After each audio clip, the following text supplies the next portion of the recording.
he slammed my face into the plate, the taste of blood mixed with overcooked meat.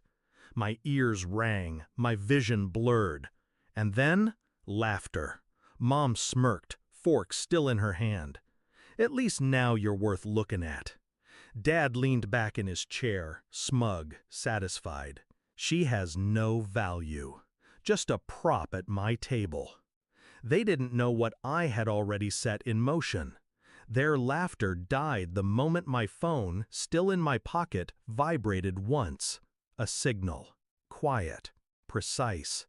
The kind of signal you only wait for when you've been planning for months. And their faces went pale. I used to believe in family. I used to think blood meant something. But growing up in their house, blood only meant one thing. Mine. Spilled for their amusement. Every bruise was entertainment. Every broken bone was a joke. And every tear I shed was proof I was weak. For years, I told myself they'd change. That maybe, if I succeeded, they'd see me differently. I graduated top of my class. They called it luck.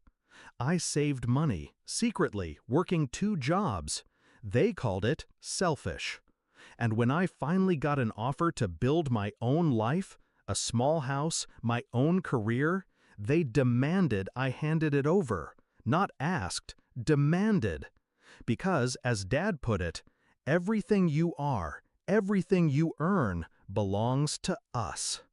The night he broke my ribs for refusing, I made my decision. That was the night the revenge began. I didn't fight back with fists. That would have been pointless. They lived on dominance, violence, fear. So I chose silence, patience, precision. First, I documented everything. Every bruise, every scar, every insult, recorded on a small device I kept hidden. Their words became weapons in my pocket. Second, I reached out. Neighbors, extended family, anyone who had ever witnessed their cruelty. Quiet conversations, careful nudges. More people willing to tell the truth than I expected. Third, I built the trap. Bank accounts they thought I didn't know about.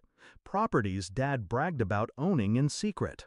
Mom's habit of writing checks she couldn't explain. I traced every lie, every theft, every shadow. I wasn't their victim anymore. I was their executioner. That night at dinner, when he smashed my head into the plate, it wasn't pain I felt. It was confirmation. They had just given me the final proof of who they were. When I looked up, face bleeding, Mom smirking, Dad sneering, my phone buzzed. One vibration. The lawyer. Everything was in place. "I recorded that," I said quietly. The room went still. Forks froze in midair. Their smirks vanished. "What did you just say?" Dad's voice cracked. I wiped the blood from my lips. My hand shook, but not from fear, from restraint. I said, "I recorded that. And the last year. Every word, every bruise, every stolen dollar." Dad's face drained of color. Mom's smirk collapsed. I slid my phone across the table.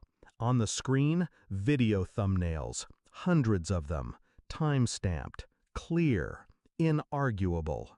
"You," Dad stammered, you wouldn't—" "I already did." My voice was calm, too calm. "The lawyer has it all. The bank has it all. And the police? They'll have it in 10 minutes. The silence that followed was louder than the years of their laughter. I could see it in their eyes, the sudden realization that the powerless girl at their table wasn't powerless anymore. Mom tried first, her voice sweet, trembling. "You don't want to do this. We're family." I laughed, a sound I hadn't made in years. Family? Family doesn't break ribs for money.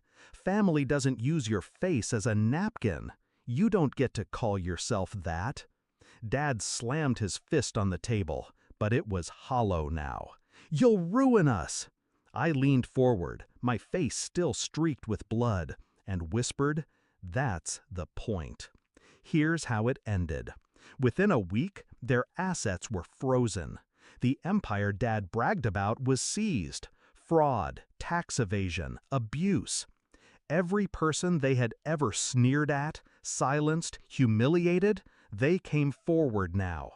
My recordings unlocked them. Mom's friends vanished the moment her name hit the news. Dad's voice, once a weapon, played in court as evidence. The jury didn't flinch. And me?